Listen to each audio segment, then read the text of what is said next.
नमस्कार, मी मनाली. न्यूज 18 लोकमतमध्ये आपल्या सगळ्यांचे स्वागत. आणि सकाळचे 11 वाजलेले आहेत. आत्ताच्या या सगळ्या बातम्या सविस्तर पाहणार आहोत. तर बुलेटिनची सुरुवात एका महत्त्वाच्या बातमीने करतोय. बातमी आहे टीईटी घोटाळ्यासंदर्भातली. शिक्षक पात्रता परीक्षा घोटाळ्यामुळे अनेकांचे धाबे आता चांगलेच दणाणलेले होते आणि या प्रकरणी अनेकांना अटक झाल्यानंतर आता या प्रकरणात अब्दुल सत्तारांच्या नावाची चर्चा सुरू झाली आहे. याच प्रकरणात आता शिंदे गटातील आमदार अब्दुल सत्तार यांच्या दोनही मुलींची प्रमाणपत्र रद्द करण्यात आल्याचं समोर आलंय. ईडीकडून टीईटी घोटाळ्याची समांतर चौकशी करण्यात येते. या चौकशी दरम्यान गैरप्रकारात अडकलेल्या उमेदवारांची यादी प्रसिद्ध करण्यात आली. तर या यादीमध्ये तब्बल 7,874 विद्यार्थ्यांच्या नावांचा समावेश आहे आणि या सगळ्या विद्यार्थ्यांची प्रमाणपत्र रद्द करण्यात आली आहेत.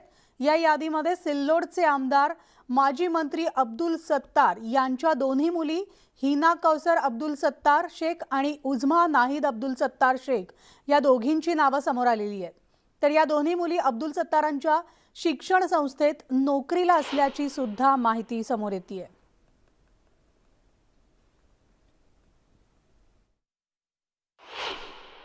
2019 मध्ये जे निकाल लागलेला आहे टीएटीचा, त्याच्यामध्ये तुमच्या दोन मुली आहे, हे सरासरी चुकीचं आहे. माझ्या मुलींनी एक्झाम दिला परंतु ते पात्र झाले नाही आणि आज अचानक मी 2022 मध्ये यादी पाहू लागलो तर या 4 वर्षामध्ये कुठेही आमच्या मुली पास झाल्या असतील किंवा त्याचा आम्ही फायदा घेतला. माझ्या संस्थेमध्ये माझ्या मुली 2017 मध्ये नोकरीला लागलेल्या आहे आणि त्यांना विचारणा केल्यानंतर त्यांनी एक्झाम दिला आणि ते एक्झाममध्ये ते अपात्र झालेले. त्याचे प्रमाणपत्र माझ्याकडे कोणाला लागले असेल तर त्याची मी कॉपीही देतो. आज ज्या पद्धतीने मला बदनाम करण्याचा प्रयत्न चालू आहे, खरं म्हणजे आमची चूक असेल तर आमच्या मुलींवर कारवाई करायला पाहिजे आणि नसल तर ज्यांनी हे सर्व कृत्य केले याला फासावर लटकवायला पाहिजे. याची मीच चौकशी करायसाठी मागणी करतोय आणि अशा पद्धतीने कोणालाही बदनाम करण्याचा काम कुणीही करू नये याची खरं म्हणजे सर्वांनी आपापल्या पद्धतीने दक्षता घ्यायला पाहिजे. आणि याची सर्व विचारपूस करायची असेल तर शिक्षण अधिकारी आहे, डेप्युटी डायरेक्टर आहे, यांच्या कार्यालयामध्ये आमच्या संस्थेच्या माध्यमातून एखादा कागदही गेला असेल या दोन्ही नावाचा तर जरूर आम्ही जबाबदार राहू शकतो. आणि याविषयी आपण सविस्तर बोलणार आहोत. आपल्यासोबत सध्या आहेत शिंदे गटाचे आमदार माजी मंत्री उदय सामंत. उदय सामंतजी, न्यूज 18 लोकमतमध्ये आपलं स्वागत. आणि टीईटी घोटाळ्यासंदर्भात आता अनेक खुलासे समोर येत आहेत, अनेकांचे धाबे दणाणलेत. सगळ्यात महत्त्वाचं, शिंदे गटातील म्हणजे तुमच्याच गटातल्या आमदार अब्दुल सत्तारांच्या 2 मुलींची नावं सुद्धा या टीईटी परीक्षेच्या या घोटाळ्यामध्ये प्रमाणपत्रांमध्ये त्यांची नावं सुद्धा आढळून आलेली आहेत, ज्यांची प्रमाणपत्र रद्द करण्यात आली आहेत. याबद्दल मी स्वतः आता माजी मंत्री अब्दुल सत्तारांचं म्हणणं देखील ऐकलेलं आहे. त्यांनी कुठेही या संदर्भामध्ये असं सांगितलेलं नाही की या संदर्भामध्ये म्हणजे अन्य काही वेगळ्या गोष्टी झालेल्या आहेत. त्यांनी पण सांगितलं की शिक्षण अधिकारी असतील किंवा ते संबंधित अधिकारी असतील, संस्थेचे लोक असतील, त्याच्यामध्ये हे का झालंय हे नक्की तपास करतील. आणि महत्वाचा मुद्दा असा राहतो की टीईटी घोटाळा जो झालेला आहे किंवा त्याच्यामध्ये जी नावं आलेली आहेत ती कशा पद्धतीनं नावं आलेली आहेत, आधी कोण ह्याला जबाबदार आहे याची देखील चौकशी होणं गरजेचं आहे. जे अधिकारी या प्रकरणामध्ये अनेक दिवस चौकशीला सामोरं जात आहेत किंवा अनेक दिवस पोलिसांच्या ताब्यामध्ये आहेत, ते याची चौकशी पूर्णपणे करतील. आता या फक्त याच्यामध्ये 7,029 मुलं किंवा 7,000 काहीतरी अशी समथिंग मुलं ही टीईटी घोटाळ्यामुळे ही बाधित झालेली आहेत. त्यांना जी सर्टिफिकेट्स दिलेली आहेत ती बोगस आहेत अशा पद्धतीचं चित्र स्पष्ट आलेलं आहे. परंतु याच्यामध्ये 7,000 विद्यार्थ्यांमध्ये जेन्युइन केसेस किती आहेत, याच्यामध्ये नक्की विद्यार्थ्यांची भूमिका काय आहे, ही कशा पद्धतीनं सर्टिफिकेट दिली गेली, त्याच्या मागं कोण होते, सर्टिफिकेट देत असताना अजून काही त्याच्यामध्ये गडबड झालेली आहे का, या सगळ्या गोष्टी मला असं वाटतं की चौकशीचा भाग आहे. मग त्याच्यामध्ये कोणी असू दे, मी असू दे, अब्दुलभाई असू देत किंवा अन्य कोणी असू देत, त्यांनी पण स्वतःहून सांगितलेलं आहे की या संदर्भात शिक्षणाधिकाऱ्यांनी चौकशी केली पाहिजे, या संदर्भात कुठं कागद चुकीचे गेले आहेत का याची देखील चौकशी केली पाहिजे. आणि म्हणून त्यांचा बाईट ऐकताना असं मला कुठेही वाटलं नाही की ते कोणाला पाठीशी घालतायत किंवा घरातले कोण असले तरी पाठीशी घालतायत. नाही आणि उदय म्हणून म्हणजे आम्ही ते म्हणतच नाहीये, त्यांनी स्वतः मान्य केलेलं आहे. जर त्यांच्या जर दोषी आढळले किंवा जर काही चुकीचं आढळलं तर त्यांच्यावर जरूर कारवाई व्हावी. मात्र आता तुम्ही सत्तेत आहात, सत्ता तुमची आहे, त्यामुळे या सगळ्या दोषींवर कारवाई काय होणार? जर त्या मुली सुद्धा या संपूर्ण प्रकरणामध्ये त्यांची प्रमाणपत्र रद्द करण्यात आली आहेत म्हणजे त्या दोषी आढळलेल्या आहेत. आणि दुसरं म्हणजे ज्यावेळेस तुम्ही उच्च तंत्र शिक्षण मंत्री होतात त्याच वेळेस हा घोटाळा देखील समोर आलेला आहे. हो हो हो. हा जो घोटाळा होता हा उच्च व तंत्र शिक्षण विभागाशी निगडीत नव्हता, हा शालेय शिक्षणाशी निगडीत होता. तरी देखील त्यावेळी आमची जी सांघिक जबाबदारी होती ती काय आम्हाला नाकारता येणार नाही. मी मगाशी तेच सांगितलं की जवळजवळ 7,000 विद्यार्थ्यांचा हा प्रश्न आहे. हा 7 किंवा 8 विद्यार्थ्यांचा प्रश्न नाही, 7,000 विद्यार्थ्यांचा प्रश्न आहे. 7,000 विद्यार्थी याच्यामध्ये कशा पद्धतीनं सामील झाले याची देखील चौकशी होणं गरजेचं आहे. कारण याच्यामध्ये 7,000 विद्यार्थ्यांना जी सर्टिफिकेट दिली गेली, जी प्रमाणपत्र दिली गेली ती रद्द झाली. हे काल देखील आम्हाला कळलं, आता देखील आपण सांगितलेलं आहे. पण हे प्रमाणपत्र देत असताना ह्याच्या मागची भूमिका काय होती ही देखील तपासणं गरजेचं आहे. आणि याच्यामध्ये कोण कोण सामील होते असं कोणी म्हटलेलं नाही की याच्यामध्ये जे कोण दोषी असतील त्यांना सरकार बदललं जरी असेल तरी त्याच्यावर कारवाई होईल, कोणालाही पाठीशी घातलं जाणार नाही. फक्त 7,000 विद्यार्थ्यांचं जे काही शैक्षणिक नुकसान झालेलं आहे किंवा 7,000 जबाबदारी याला 7,000 विद्यार्थी याला जबाबदार दिसत आहेत त्यांची प्रमाणपत्र रद्द केली म्हणून. तर ती कशा पद्धतीनं कशा बेसवर ही प्रमाणपत्र दिली गेली याची देखील चौकशी होणं गरजेचं आहे. आणि चौकशी अंती जे कोण दोषी असतील त्यांच्यावर कारवाई झाली पाहिजे ही आमची भूमिका आहे. त्याच्यामुळे सरकार बदललं म्हणून आमची काही भूमिका बदलली नाही. धन्यवाद उदय सामंतजी, तुम्ही न्यूज 18 लोकमतला दिलेल्या या प्रतिक्रियेसाठी. तर आता सत्तारांना शिक्षण मंत्री करा असा खोचक टोला काँग्रेसचे नेते पृथ्वीराज चव्हाण यांनी लगावलाय.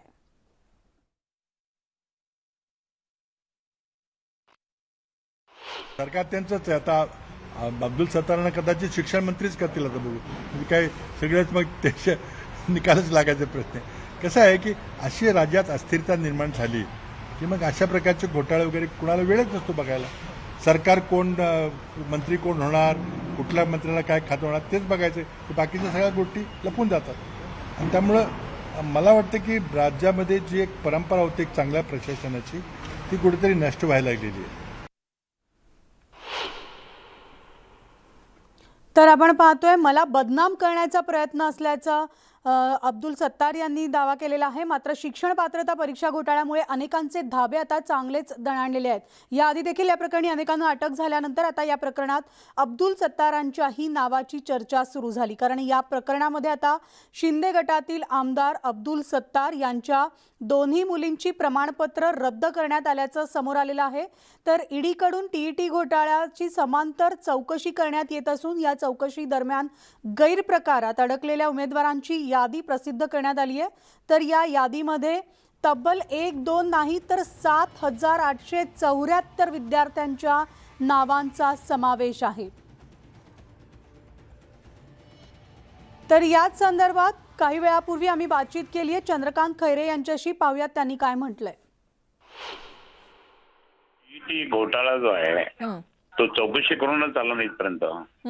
पुण्याला त्या ठिकाणी पुण्यापासून त्या ठिकाणी चौकशी करत करत ते सिल्लोड पर्यंत आले आणि ते तिथे नाव आले त्यांचे. आता अब्दुल सत्तार साहेब जे आहेत तर त्यांनी अब्दुल सत्तारांनी ज्या पद्धतीने सांगितलं की मग घोटाळा झालेलाच नाहीये, माझे मुलं त्या ठिकाणी पास झाले नाही वगैरे वगैरे सगळं केलं. पण किती खोटं बोलायचं. ज्यावेळेस सरकार म्हणजे महाराष्ट्र राज्यातर्फे त्या ठिकाणी तपास करत करत तिथपर्यंत आले सिल्लोड पर्यंत, मग हे कसं काय होईल. आता हे अब्दुल सत्तारांचं त्या ठिकाणी निश्चित कोणावर ते बोलायचं, माझे खोटे आरोप करत असतील, मला असं करत असेल तसं करत असेल, हे काही उगाचच मुद्दामच त्या ठिकाणी त्यांनी खरंच चौकशी झाली पाहिजे त्यांची. त्यांनी बदनामी नाहीये, ते उगाचच आलं का. मग आता त्यांनी चौकशी अधिकाऱ्यांनी चौकशी केली मग त्या अधिकाऱ्यावर सुळावर चढवा यांच्या भाषेप्रमाणे. यांना वाटतं ना अधिकाऱ्यांनी चूक केलं तर मग त्यांना फासावर चढवा, त्यांना सस्पेंड करा, काही करा त्यांना. यांच्यासाठी घोटाळ्याचा केला सिद्ध झालेलेच आहे. आकडे कशाला, नावं कशा आले त्यांचे. आता अजून कोणती चौकशी करायची. ठीक आहे मग करा, सीआयडी चौकशी करा, बाकीच्या इतर चौकशा करा. मंत्री आहे म्हणून त्या ठिकाणी किंवा भावी मंत्री होणार म्हणून त्या ठिकाणी जर समजा दाबत असो कोणी प्रकरण मुख्यमंत्र्यांचे किंवा उपमुख्यमंत्र्यांच्या आशीर्वादाने तर ते बरोबर नाही. त्यांनी हे सांगितलं दोषी आढळ म्हणजे माझ्यावर जर काही बदनामी करतात त्यांच्यावर तुम्ही कारवाई करा असं म्हणतात. आणि यानंतर आणखी एक ब्रेकिंग बातमी, ती म्हणजे मविया सरकारच्या काळात म्हाडा आणि आरोग्य विभागाच्या परीक्षेत झालेल्या नोकर भरती घोटाळ्याचा आता ईडी तपास करणार आहे. ऑक्टोबर 2021 मध्ये पुणे पोलिसांच्या सायबर सेलनं हा गुन्हा नोंदवून तपास सुरू केलाय. तर या प्रकरणी अनेक कोचिंग वर्ग घेण्यात आले. ऑपरेटर, सरकारी अधिकारी आणि इतरांविरोधात गुन्हा दाखल करण्यात आलाय. तर या घोटाळ्यामध्ये अर्जदारांकडून मोठ्या प्रमाणात पैसे घेऊन म्हाडा बोर्डात नोकरी देण्याचं आश्वासन देण्यात आलेलं होतं. आणि आत्ताची ही सगळ्यात महत्त्वाची बातमी, ती म्हणजे मविया सरकारच्या काळात म्हाडा आणि आरोग्य विभागाच्या परीक्षेत झालेल्या नोकर भरती घोटाळ्याचा तपास आता ईडी करणार आहे. याविषयी सविस्तर अपडेट जाणून घेऊयात. आमचे प्रतिनिधी अजित मांढरे आपल्यासोबत आहेत. अजित, मनाली, आपल्याला माहिती आहे की म्हाडा पेपर घोटाळा झाला होता, पेपर लीक झाला होता. या संपूर्ण प्रकरणी गंभीर दखल घेत तत्कालीन राज्य सरकारने परीक्षा रद्द केली होती, नवीन परीक्षा जाहीर केली होती. फार मोठा गोंधळ त्यावेळी झाला होता. या सगळ्या पेपर लीक प्रकरणी, म्हाडा भरती घोटाळा प्रकरणी मोठ्या प्रमाणावर आर्थिक उलाढाल झालेली आहे. आणि याच्या लिंक ज्या आहेत या महाराष्ट्राच्या बाहेर एवढ्याच नाही तर संपूर्ण भारताच्या बाहेर देखील असल्याचा संशय जो आहे तो ईडीला आहे. मोठ्या प्रमाणामध्ये कोट्यवधी रुपयाचं आर्थिक ट्रान्झॅक्शन झालेलं आहे. हे ट्रान्झॅक्शन कशा स्वरूपाचं होतं आणि का हे पेपर लीक करण्यात आले आणि त्याच्या मागची कारणं काय होती, या सर्व गोष्टी ज्या आहेत या ईडी पर्यंत आता पोहोचलेल्या आहेत. आणि त्याच पार्श्वभूमीवरती ईडी जी आहे ते या संपूर्ण प्रकरणाची चौकशी करत आहे. चौकशी करून नेमकं ईडीच्या हाती काय लागतं हे देखील पाहावं लागेल. पण या निमित्ताने एक गोष्ट सांगावीशी वाटते, ती म्हणजे नुकतंच शनिवारी चंद्रशेखर बावनकुळे जे होते माजी मंत्री, यांनी ठाण्यामध्ये एक वक्तव्य केलं होतं की या मविया सरकारचे 2.5 वर्ष जे होते त्या 2.5 वर्ष सर्व खात्यांची चौकशी जी आहे ती केली जाणार आणि जे दोषी आढळतील त्यांच्यावर कारवाई केली जाणार. तर हा तो एक प्रकार आहे का सर्वस्वी पूर्णपणे इंडिपेंडेंट चौकशी ईडीने जी आहे ती घेतलेली आहे आणि याच्यामध्ये कोणालाही त्या ठिकाणी टार्गेट न करता वारंवार जे विरोधक बोलत आहेत तशी काय रणनीती आहे का हे देखील भविष्यात स्पष्ट होईल. पण मुळात हा मुद्दा एक महत्वाचा आहे की म्हाडा पेपर लीक प्रकरणी ईडीनं जे सर्व कागदपत्र आहेत किंवा जी चौकशी आहे ती आपल्या हातात घेतलेली आहे. लवकरच ईडी याच्यावरती लोकांना चौकशी करता बोलवण्यासाठी नोटिसा बजावतील. धन्यवाद अजित या सविस्तर माहितीसाठी.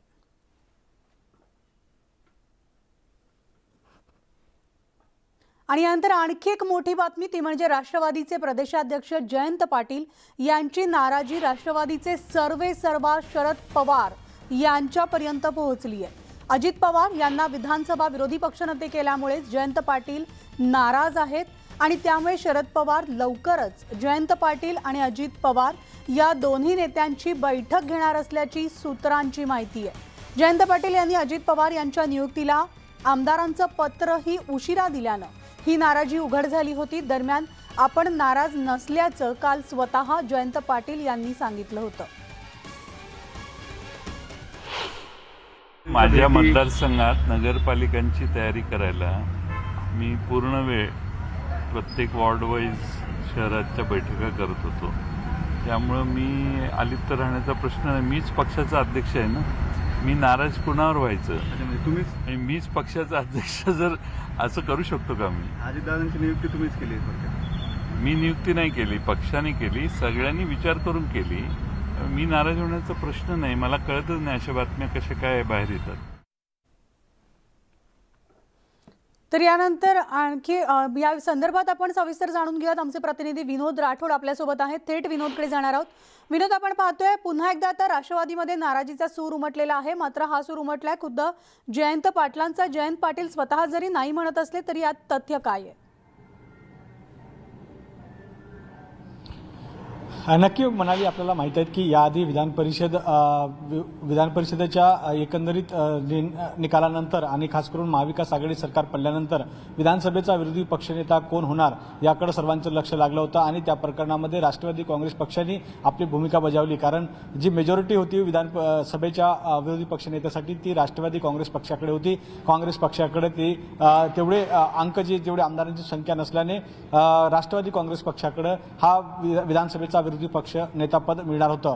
परंतु यामध्ये राष्ट्रवादी काँग्रेस पक्षामध्ये 4-5 लोक फार उत्सुक होते. त्यामध्ये जयंत पाटील, अजित पवार आणि त्याचबरोबर मुंडे या 3 नेत्यांनी मोठ्या प्रमाणात आपली दावेदारी ठोकली होती. त्याचबरोबर जितेंद्र आव्हाड यांचंही यामध्ये नाव होतं, कारण यावेळेस ओबीसी नेत्यांना विधानसभेचा विरोधी पक्षनेतापद द्यावा अशी ही भूमिका या ठिकाणी राष्ट्रवादी काँग्रेस पक्षामध्ये पाहायला मिळाली. परंतु अचानक अजित पवार यांच्या नावावर शिक्कामोर्तब होताना पाहायला मिळत असताना जयंत पाटील यांनी नाराजी व्यक्त केली. खुद्द जयंत पाटील यांनी शरद पवार यांची भेट घेतली आणि त्या दरम्यान आपली नाराजी व्यक्त केली असल्याची माहिती सूत्रांकडून दिली जात आहे. परंतु एक गोष्ट मात्र या ठिकाणी नक्की आहे की जयंत पाटील यांनी जे अजित पवार यांचं जे नियुक्तीपत्र होतं ते नियुक्तीपत्र देण्यास उशिरा केला होता. त्यासाठी प्रफुल्ल पटेल यांना किमान 2 वेळा फोन करावा लागला आणि त्यांना सांगावं लागलं की अजित पवार यांचं विरोधी पक्षनेत्यापदी वर्णी लागली आहे, त्यांची नियुक्तीचं पत्र आपण द्यावं आणि ते लवकरात लवकर द्यावं असंही बोलत आहे. अगदी बरोबर विनोद. मात्र शरद पवारांच्या मध्यस्थीनंतर आता ही नाराजी दूर होईल का? नक्की ही गोष्ट तेवढीच सत्य आहे, कारण शरद पवार यांनी मध्यस्थी केलीच तर या ठिकाणी अजित पवार आणि जयंत पाटील यांच्यामधली जी नाराजी आहे ती दूर होण्याची शक्यता जास्त आहेत. कारण ज्याप्रमाणे शरद पवार यांचं नेतृत्व राष्ट्रवादी काँग्रेस पक्षाला आहे ते नेतृत्व सर्वांनी मान्य केलं आहे आणि त्याच आधारावर या 2 नेत्यांचे मध्यस्थी करून अजित पवार आणि जयंत पाटील यांची समजूत घालण्याचा प्रयत्न शरद पवार करणार आहे. त्यामुळे पक्षातले जे अंतर्गत वाद आहेत तेही त्या ठिकाणी मिटतील असंही बोललं जात आहे. निश्चितच. त्यामुळे विनोद, या बैठकीकडे आपलं लक्ष असणार आहे. या बैठकीचे सगळे अपडेट्स तुमच्याकडनं घेत राहू. तुर्तास धन्यवाद. आणि आता बातमी आहे कोल्हापुरातली. कोल्हापुरातनं एक ब्रेकिंग बातमी, ती म्हणजे पन्हाळा पुन्हा ढासळायला सुरुवात झालेली आहे. 4 दरवाजा परिसरातील तटबंदीचा काही भाग कोसळलेला आहे. दगड निखळून पडायला लागलेत आणि पावसामुळे पन्हाळा तालुक्याला धोका निर्माण झालेला आहे. तर आत्ताची आपण महत्त्वाची बातमी पाहतोय. पन्हाळागड पुन्हा ढासळायला सुरुवात झाली आहे. 4 दरवाजा परिसरामधील तटबंदीचा काही भाग आहे तो कोसळलेला असून दगड निखळून पडण्यास सुरुवात झाली आहे. त्यामुळे पावसामुळे आता पन्हाळा तालुक्याला धोका निर्माण झालेला आहे. एक्सक्लुझिव्ह दृश्य आपण न्यूज 18 लोकमतवर पाहताय. दगड ढासळतानाची ही दृश्य आहे. माती सुद्धा निसडायला लागलेली आहे. माती आपल्याला घसरताना निसटताना दिसतीये. तर कोल्हापुरामध्ये पावसाची परिस्थिती आहे आणि या मुसळधार पावसाचा धोका जो आहे किंवा पावसाचा तडाखा या पन्हाळ्याला बसलेला आहे.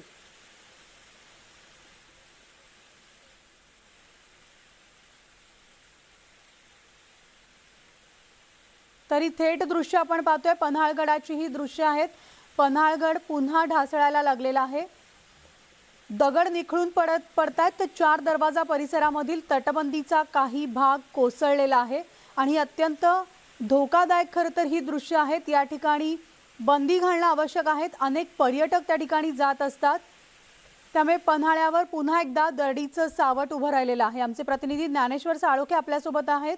थेट ज्ञानेश्वरकडे जाणार आहोत. ज्ञानेश्वर, प्रशासनानं अजूनही लक्ष घातलेलं नाही असंच दिसतंय, कारण थेट ही दृश्य आपण पाहतोय. एकूणच पाहायला गेलं तर पन्हाळगड आता पुन्हा एकदा ढासळायला सुरुवात झालेली आहे.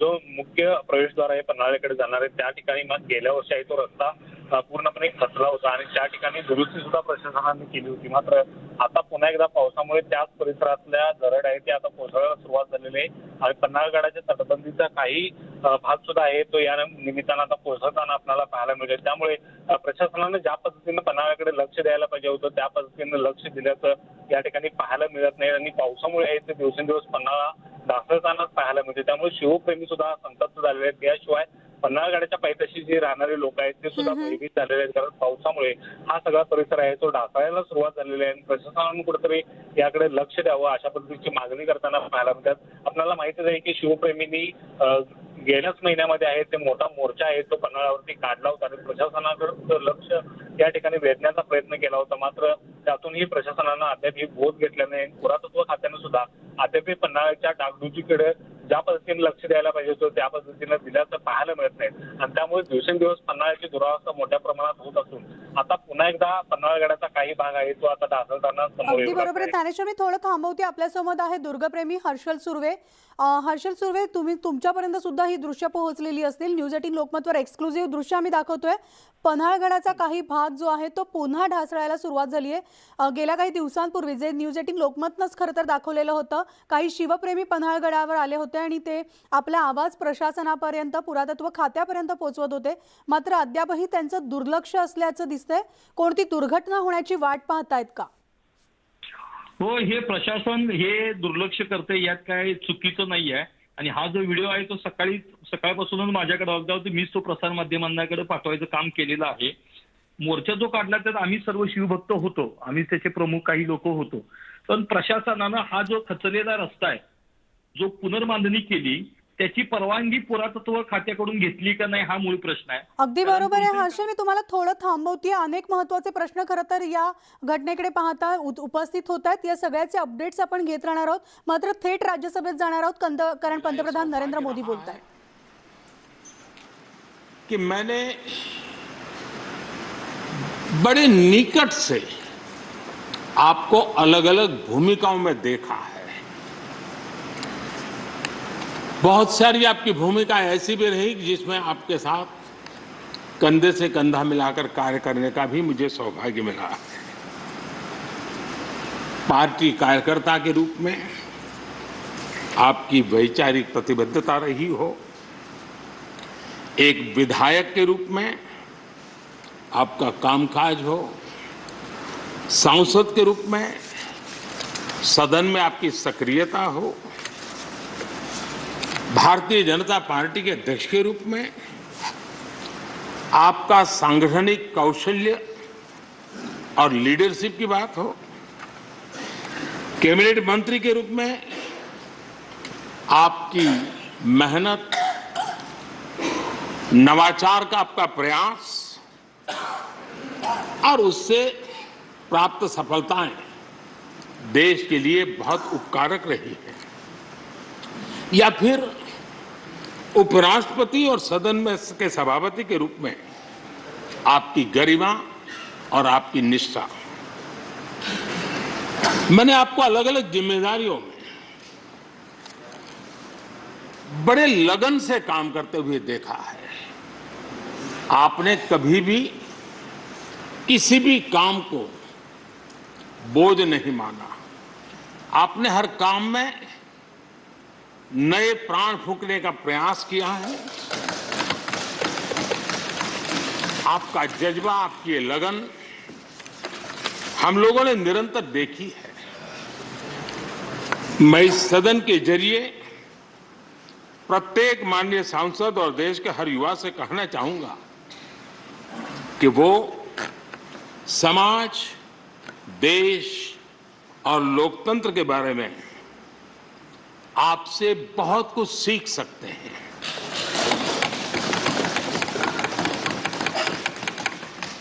लिसनिंग, लर्निंग, लीडिंग,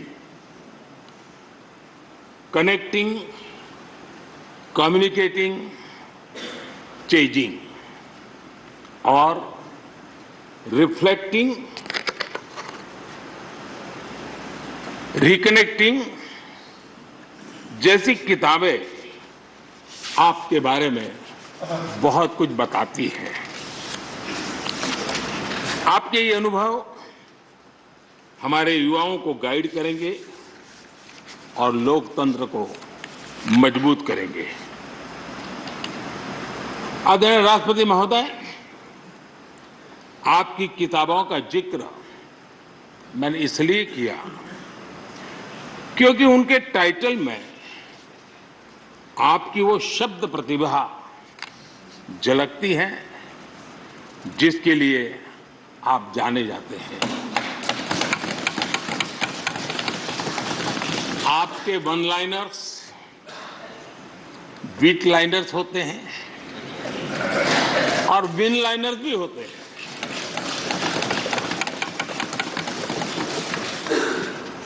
यानी उसके बाद कुछ और कहने की जरूरत ही नहीं रह जाती.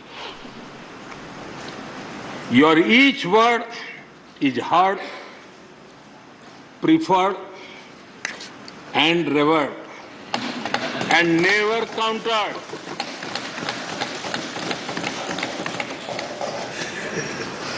कैसे कोई अपनी भाषा की ताकत के रूप में और सहजता से इस सामर्थ्य के लिए जाना जाए और उस कौशल से स्थितियों को दिशा मोड़ने का सामर्थ्य रखे। तर आपण पाहिलं संसदेमध्ये पंतप्रधान नरेंद्र मोदी यांचं भाषण सुरू आहे. याचे सविस्तर अपडेट्स आपण पुढच्या बुलेटिनमध्ये जाणून घेणार आहोत. मात्र वेळ झाली आता इथेच थांबण्याची. ताज्या बातम्यांसाठी तुम्ही पाहत राहा न्यूज 18 लोकमत. त्याचबरोबर आमचं फेसबुक, यूट्यूब आणि ट्विटरला फॉलो आणि सबस्क्राईब करायला विसरू नका.